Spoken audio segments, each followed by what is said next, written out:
Hi, this is C.V. Ramana, retired teacher of Jawahar Navodaya Vidyalaya. So, before taking the class, continues to the previous class, I can say a beautiful story for getting the interesting on study. చదువు పైన మంచి ఆసక్తి కలిగి చదువు పైన మంచి ఏకాగ్రత కలిగి బాగా చదువుకుంటే అది మీ జీవితాన్ని ఊహించినటువంటి స్థాయికి తీసుకెళ్తుంది. దీనంతటికి కేవలం ఆసక్తి, కుతూహలం, ఆకాంక్ష, కోరిక, ఇంట్రెస్ట్ ఇవి ఉంటేనే సాధ్యమవుతుంది. ఎందుకంటే చాలామంది పిల్లలు నా 33 సంవత్సరాల అనుభవంలో పొందినటువంటి ఎక్స్పీరియన్స్ చెప్తున్నాను. చాలామంది సార్ నా క్లాసులో వింటుంటే నిద్ర వస్తుంది సార్ నాకు మ్యాథ్స్ అర్థం కాలేదు సార్, ఆ మ్యాథ్స్ సార్ వస్తే నాకు ఆవలింపులు వస్తుంది, నిద్ర వస్తుంది సార్. తర్వాత నాకు కొంతమంది సైన్స్ అర్థం కాలేదు సార్. డిఫరెంట్ కహానీలు పిల్లలు చెప్తూ ఉంటారు. అయితే ఇక్కడ టీచరు, తల్లిదండ్రులు ఇద్దరు కూడా పిల్లలకి ఆసక్తిని పెంచి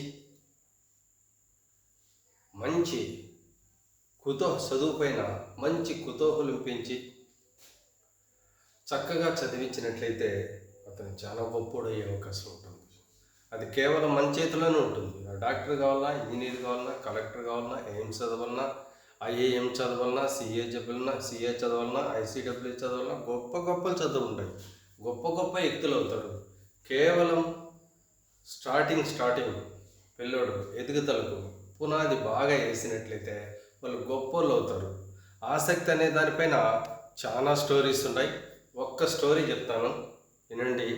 దాని తర్వాత నేను రోజు చెప్పేటువంటి పిల్లోడు ఆసక్తి కోసం, ఇంట్రెస్ట్ పెరగడం కోసం, హీప్స్ పెరగడం కోసం, మంచి జ్ఞాపశక్తి పెరగడం కోసం తర్వాత ఒక పదార్థం చెప్తాను.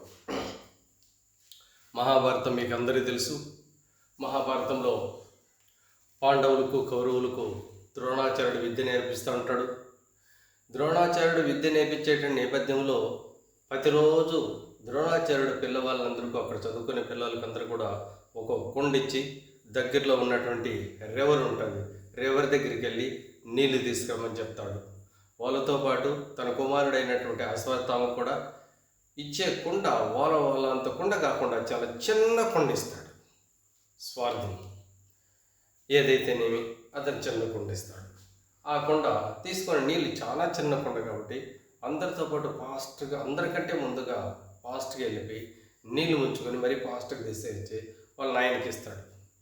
వాళ్ళ నాన్నగారు వెరీ సింపుల్గా ఆ పిల్లలంతా మోసుకొని చాలా బరువు, చిన్న పిల్లలు మొయ్యలాగా చాలా ఇబ్బంది పడుతూ ఉంటే వాళ్ళు రావడానికి టైం వస్తుంది. కాబట్టి ఈ మధ్య టైంలో secret education, logics, techniques, psychology, different educations అన్నీ కుమారుడి చెప్పడానికి మొదలు పెడతాడు. అందరి పాటికి అందరూ పోతూ ఉంటారు, వస్తూ ఉంటారు, చాలా కష్టపడతా నీళ్ళు తెస్తూ ఉంటాడు. అర్జునుడు అందరితో పాటు కష్టపడి నీళ్లు తెచ్చినప్పటికీ అతను దూరం నుంచి అబ్జర్వ్ చేస్తాడు. గురువు గారు, ద్రోణాచార్యుడు గారు ఏదో సంథింగ్ అశ్వత్థామకు చెప్తున్నారు అని నేను కూడా తెలుసుకోవాలా అనే ఆసక్తి. ఎప్పుడైనా సరే ఒక దానిపైన ఆసక్తి ఉన్నప్పుడు, ఒక పని చేయాలనేటువంటి కుతూహలం ఉన్నప్పుడు ఆటోమేటిక్గా మనం చేసేటువంటి పని కష్టం అనిపించదు, బోరు అనిపించదు. అమిత ఆనందంతో ఆ పని చేసేటువంటి ఆసక్తి ఉంటుంది, చేస్తాం. అదేవిధంగా అర్జునుడు కూడా తన చేతిలో ఉన్నటువంటి కుండను అందరూ మహిళగా బాధపడుతుంటే అర్జునుడు చాలా ఫాస్ట్గా తొందరగా తీసుకొచ్చి అక్కడ పెట్టేసి గురువు గారికి నమస్కారం పెట్టి, గురువుగారు ఇందాక అశ్వత్థామకి ఏదో చెప్తా అంటే ఎడ్యుకేషను నాకు కూడా చెప్పండి అని అంటే అతనికి చాలా కోపం వస్తుంది. హౌ టు పుట్ క్వశ్చన్ మీ, ఎంత ధైర్యమరా నీకు నన్ను క్వశ్చన్ పెట్టడానికి, యూ గెట్ లాస్ట్ అంటాడు, వెళ్ళిపో అంటాడు. కానీ అర్జునుడు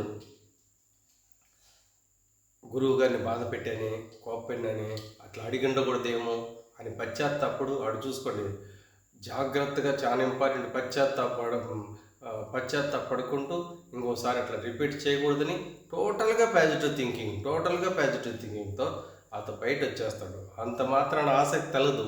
you have very enthusiasm to learn the things which will come out from the mouth of Dronacharya. అది అతని ఇంట్రెస్ట్. అందుకని ఏం చేస్తానంటే నెక్స్ట్ పోయి నీళ్ళు తీసుకొట్టేటప్పుడు కూడా అందరికంటే ఫాస్ట్గా నీళ్ళు తీసుకొచ్చి అక్కడ పెట్టేసి గురువు గారు కనపడకుండా పక్క నుండి అశ్వత్థామకు ద్రోణాచార్యుడు చెప్పేటువంటి చదువు యొక్క రహస్యం జాగ్రత్తగా అబ్జర్వ్ చేస్తాడు. ఆ అబ్జర్వేషన్ అతను చేసే పనింది, he has put his full concentration on the mouth of the Dronacharya. ఆ మౌత్ ఎంత తెరుస్తాడు, ఎంత క్లోజ్ చేసుకొస్తాడు, సెమీగా క్లోజ్ చేస్తాడా, ఫుల్గా క్లోజ్ చేస్తాడా, కొద్దిగా క్లోజ్ చేస్తాడా, అలా చేస్తే నోట్లో నుంచి ఎటువంటి లెటర్స్ వస్తాయి. He was collecting the letters from the mouth of Dronacharya. Then he clubbed all the letters to make,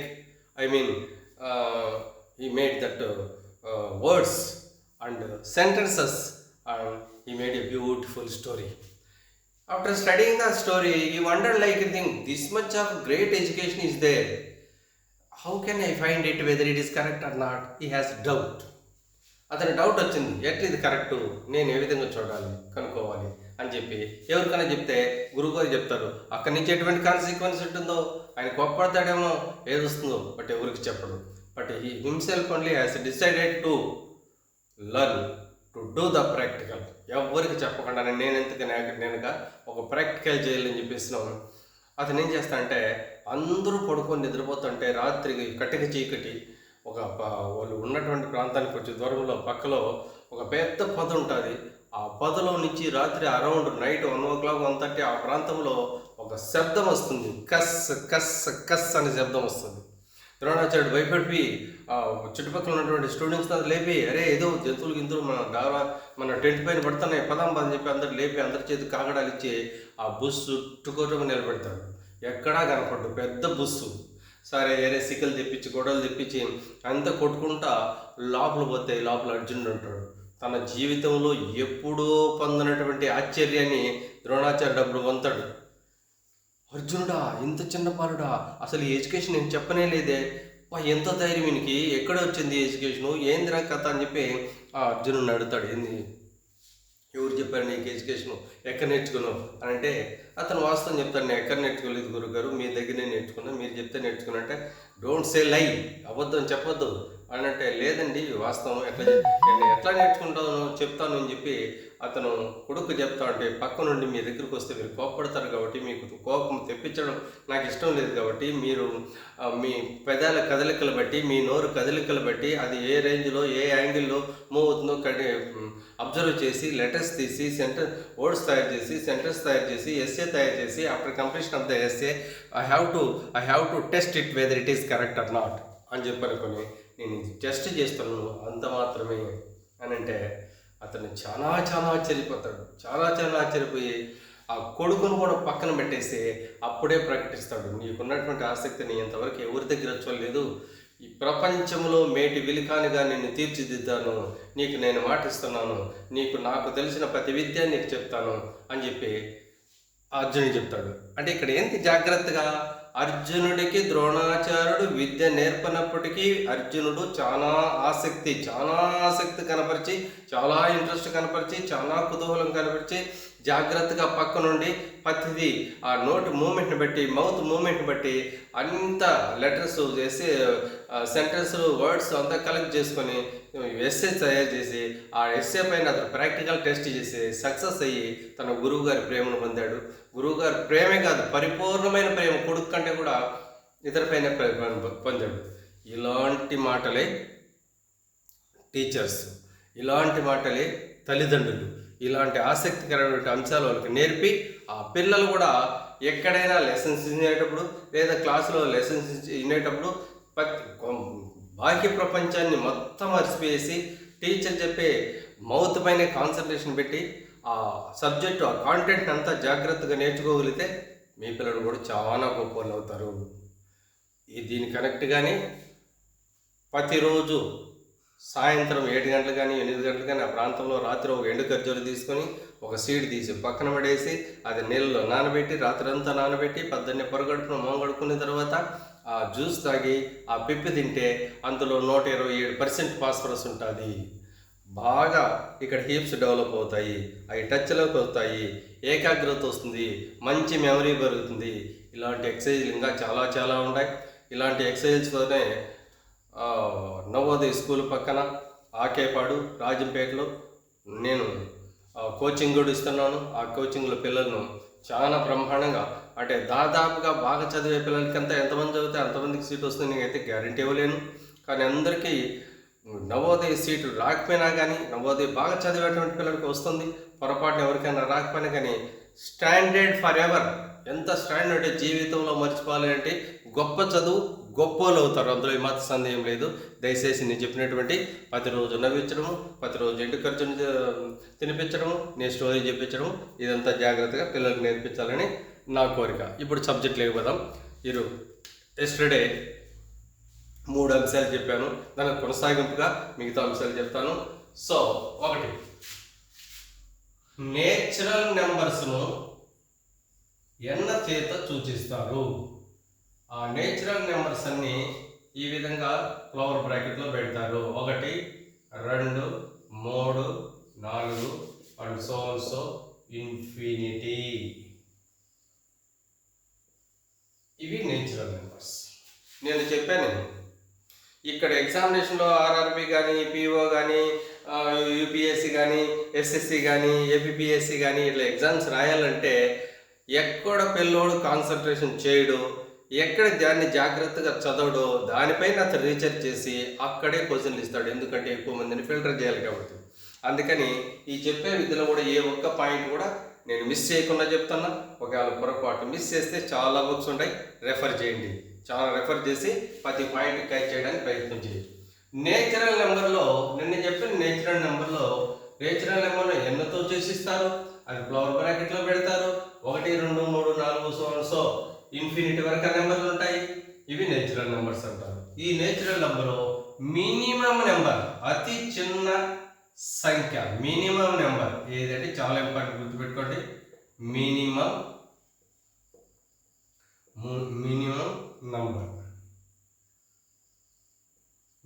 number is equals to 1. చాలా ఇంపార్టెంట్, ఏ ఎగ్జామ్లో అయినా అడిగే అవకాశం ఉంటుంది కాబట్టి జాగ్రత్త గుర్తుపెట్టుకోండి. Next maximum number.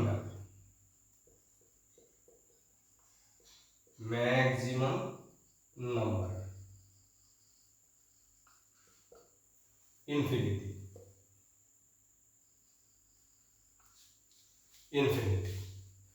అలాగే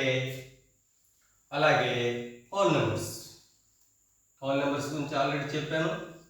whole numbers simple. Natural numbers వస్తే హోల్ నెంబర్స్ సింపుల్ 0 యాడ్ చేస్తే వచ్చేసినట్లే. సో ఉన్న నెంబర్లే 1, 2, 3, 4 and so infinity.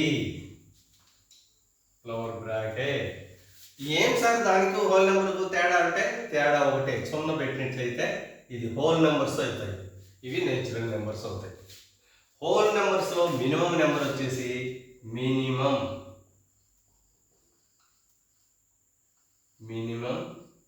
Number is equals to 0. జాగ్రత్త, ఇవి చాలా చాలా ఇంపార్టెంట్. Maximum number infinity. దయచేసి బాగా గుర్తుపెట్టుకోండి, నోట్ చేసుకోండి. ఈ విధంగా తయారు చేయడానికి, ఈ విధంగా నేర్చుకోవడానికి ప్రయత్నించండి. దీని తర్వాత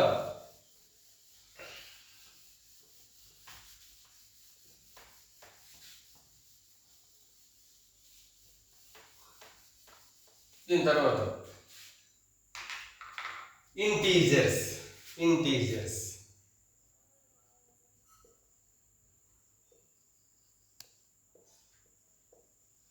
ఇంటీజర్స్ను జడ్తో సూచిస్తారు. ఇవి కూడా ఫ్లవర్ బ్రాకెట్లోనే పెడతారు. నేర్చుకోవాల్సింది మనకు ఆల్రెడీ నేచురల్ నెంబర్ నుంచి 1 2 3 అప్ టు ఇన్ఫినిటీ వరకు నేర్చుకున్నాం. ఆ నేచురల్ నెంబర్కి 0 యాడ్ చేస్తే అది హోల్ నెంబర్ అయిపోతుంది. ఇక్కడ కూడా సేమ్ హోల్ నెంబర్ నుంచి నువ్వు మొదలు పెట్టావు. 0 1 2 3 4 and so on, so infinity plus infinity. ఇక్కడ అదనంగా వచ్చేది ఏంటంటే -1 -2 -3 so minus infinity. These are the integers. ఏముంది సేమ్ నేచురల్ నెంబర్స్ వేసుకుంటే హోల్ నెంబరు, 0 పెట్టుకుంటే హోల్ నెంబర్ వచ్చేసాం.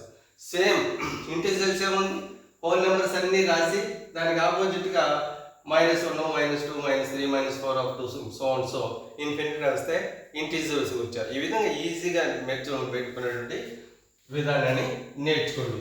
ఇందులో కూడా మినిమం నెంబర్ ప్రతిదీ జాగ్రత్త చూసుకో. Minimum number is equals to -infinity. Confuse పడద్దు. -ఇన్ఫినిటీ. maximum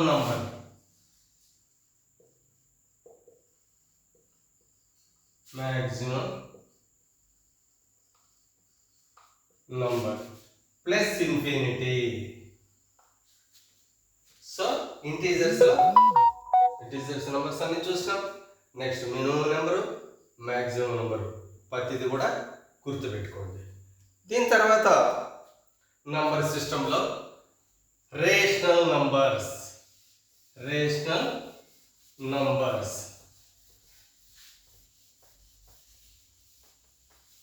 అకరణీయ సంఖ్యలు. Rational numbers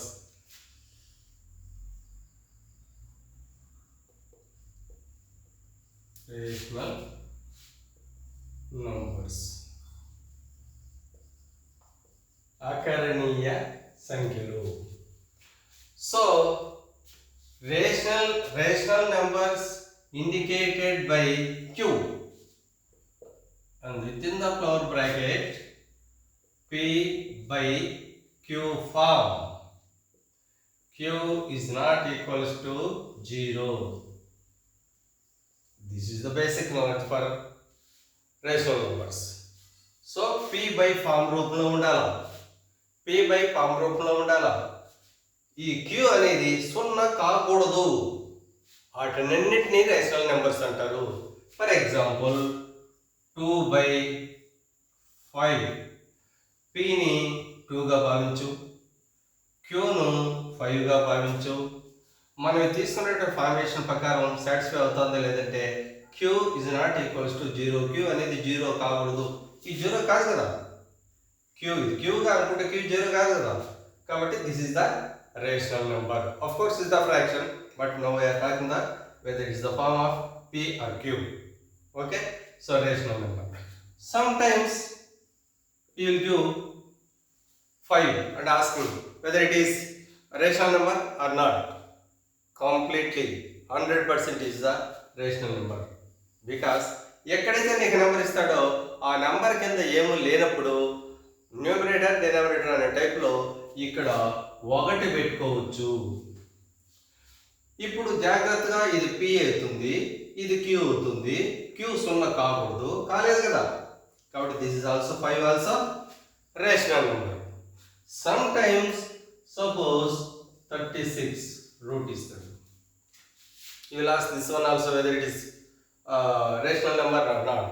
it's also rational number. How, ఎట్లా అని గమనిట్లయితే 6 స్క్వేర్ అని రాయించరా ఆర్ను. ఓకే, దట్ రూట్ ఉంది, రూట్ యాజ్ ఇట్ ఈస్ పెట్టేసి. ఇప్పుడు ఈ రూట్కు స్క్వేర్కు ఎగిరిపోతే నీకు మిగిలేది ఆరే. ఇందాక ఏ విధంగా 5 వచ్చేసి కేవలం 5 వచ్చేసి రేషనల్ నెంబరా నాన్ రేషనల్ నెంబర్ అడిగినప్పుడు బై 1 పెట్టి రేషనల్ నెంబర్గా చూసినాం. మరి వై కాంట్ ఫర్ ఇట్, దీనికి ఎందుకు మనం విధంగా పెట్టకూడదు, పెట్టినాం. So it is also root 36 also rational number. ఆ విధంగా రేషనల్ నెంబర్స్ లెక్కలు మనం చేసేటప్పుడు ఈ క్లియర్గా అర్థమవుతాయి. So this is the basic knowledge for the rational numbers.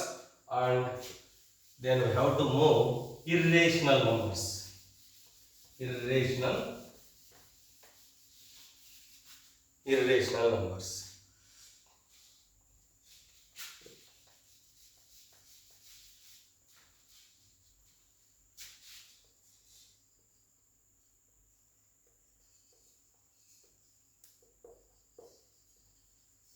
Irrational numbers. Irrational numbers will indicate a QS within the flower bracket. ఇక్కడ గుర్తుపెట్టుకోవాల్సిన అంశం ఏంటంటే రేషనల్ నెంబర్స్ ఏదైతే p by Q Q is not equals to 0 అని అంటామో దీనికి కంప్లీట్గా opposite ఉంటుంది. ఒకటే గుర్తుపెట్టుకోవాలి, it is opposite of the rational numbers. So it is the irrational number. How? Suppose దాని నెంబర్లు ఎట్లుంటాయంటే √3, √5, √7, pi, e. These are the irrational numbers. This is the only basic knowledge. When you have to do the sums or problems, automatically these are the basic knowledge should be substituted. Then it will be understood easily.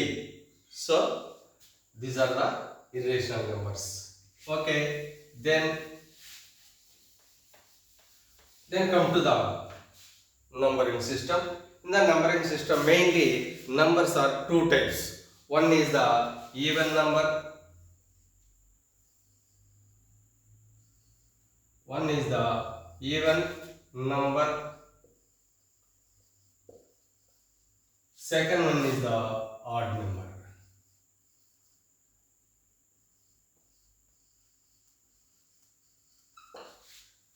These are the even numbers: 2, 4, 6, 8, 10, 12, 14, etc. These are all the even numbers. This 1, 3, 5, 7, 9, 11, 13, 15 and so on. So these are all the odd numbers. బాగానే ఉంది. Even numbers and odd numbers ఇవి చిన్నగా గుర్తుపెట్టుకుంటాం, బాగానే ఉంది.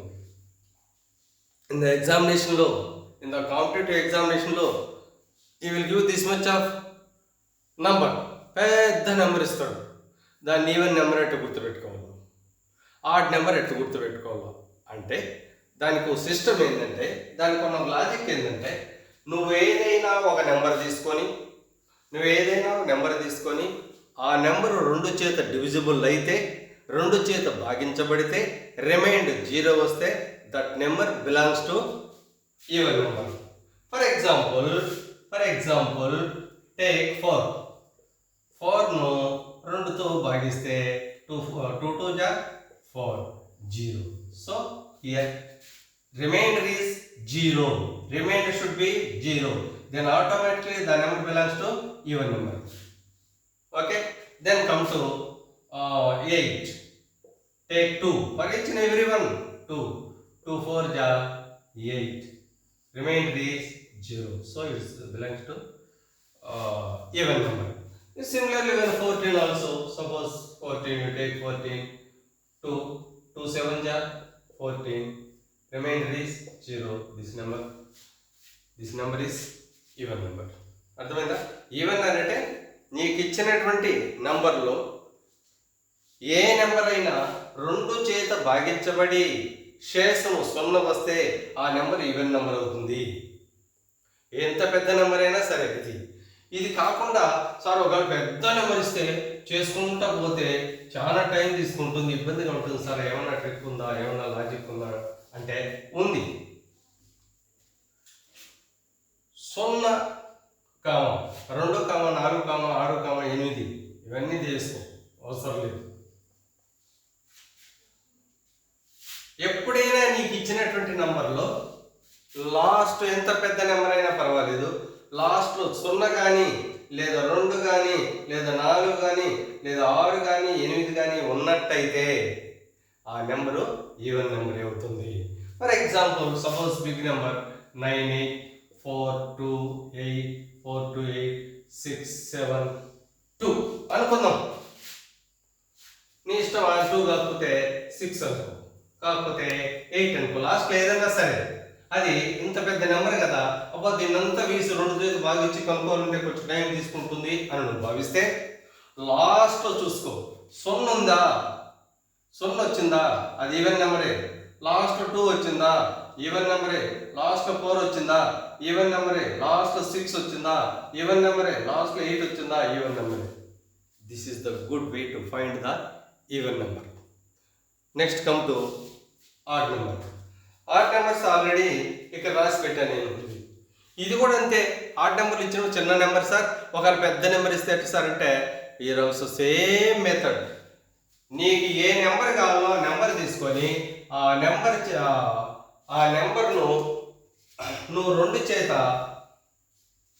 Division చేస్తే, suppose 5 తీసుకో, ఈ 5ను 2 చేత మాత్రం డివిజన్ చేయాలి. 2 చేత డివిజన్ చేస్తే 2 2 జా 4, రిమైండర్ ఎంత వచ్చింది, 1. If you divide any number, if you get the reminder is 1, that number belongs to odd number. సో ఇది ఆడ్ నెంబర్. ఇంకొకటి తీసుకో, 9 తీసుకో, 9 తీసుకో, 2తోనే మాత్రం చేస్తున్నాం కదా. 2 4 జా 8, రిమైండర్ ఎంత వచ్చింది, 1. So 9 is the odd number. You take any number, suppose take 15, 2 7 జా 14, reminder is 1. So the number is the odd number. ఈ విధంగా ఆడ్ నెంబర్స్, ఈవెన్ నెంబర్స్ అని మనం ఈజీగా కనుక్కోవచ్చు. Next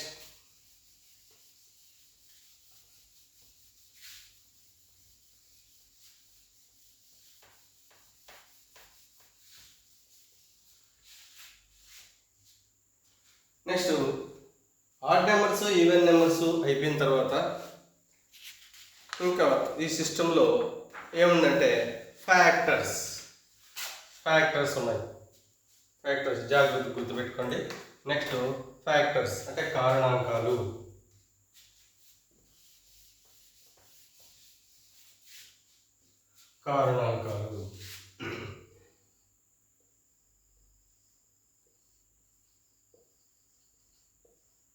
factors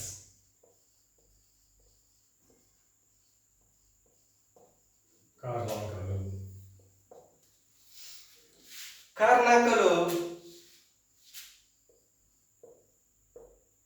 write the factors for 8. Suppose 8కి factors రాయమన్నాడు. నీకు టేబుల్స్ వస్తే ఫ్యాక్టర్స్ వచ్చేసినట్లే. సో 8 తీసుకో, జాగ్రత్తగా చూసుకో, టేబుల్స్ వేసుకో. 1 into 8 వచ్చింది. 1 into 8 అంటే దీనికి ఒకటి ఫ్యాక్టర్. 8 వచ్చింది కాబట్టి 8 వచ్చింది కాబట్టి 8 కూడా ఫ్యాక్టరే. అంటే 1 into 8 మనకి 8 రావాలో 8 వచ్చింది. So 1 is the factor for 8. 8 is the factor for the 8. Over. Next 2 into 4 8. 2 4 గా 8. 2 ఫ్యాక్టరే, 4 కూడా ఫ్యాక్టరే. ఇంకేమైనా పోతుందా? 3 4 2 జా 8, 4 అయితే ఆల్రెడీ 4 వచ్చింది కాబట్టి ఇంక తీసుకోవాల్సిన అవసరం లేదు. సో ನಾವು ఈ 8 ఫ్యాక్టర్స్ ఏవి అంటే, 8కి కారణాంకాలు ఏవి అంటే, సో 8 is equals to 1, 2, 4, 8. 8కి ఇవే కారణాంకాలు. సపోజ్ ఇంకో దానికి కనుక్కుందాం, 12 కారణాంకాలు కనుక్కుందాం. వై ద ఫ్యాక్టర్స్ ఫర్ 12 కనుక్కుందాం. దేనికైనా అంతే, నీకు టేబుల్స్ వస్తే చాలు, సింపుల్గా చూసుకో. 1 into 12 is equals to 12. 12 వచ్చేటట్టు చూసుకోండి. సో 1 కారణాంకం అవుతుంది, 12 కూడా కారణాంకం అవుతుంది. నెక్స్ట్ 2తో చేద్దాం. 2 into 6 12 అంటే 2 కారణాంకం అవుతుంది, 6 కూడా కారణాంకం అవుతుంది. నెక్స్ట్ 3 4 జా 12 అంటే 3 కారణాంకం అవుతుంది, 4 కూడా కారణం కాబట్టి తీసుకొని వస్తుంది. 5 ఇంకా రాదు. 6 కూడా ఆల్రెడీ వచ్చింది, ఇంకేం తీసుకొని వస్తుంది. ఇవే. సో ఇవి కారణాంకాలు. సో 12 కారణాంకాలు ఏవి అంటే 1 2 3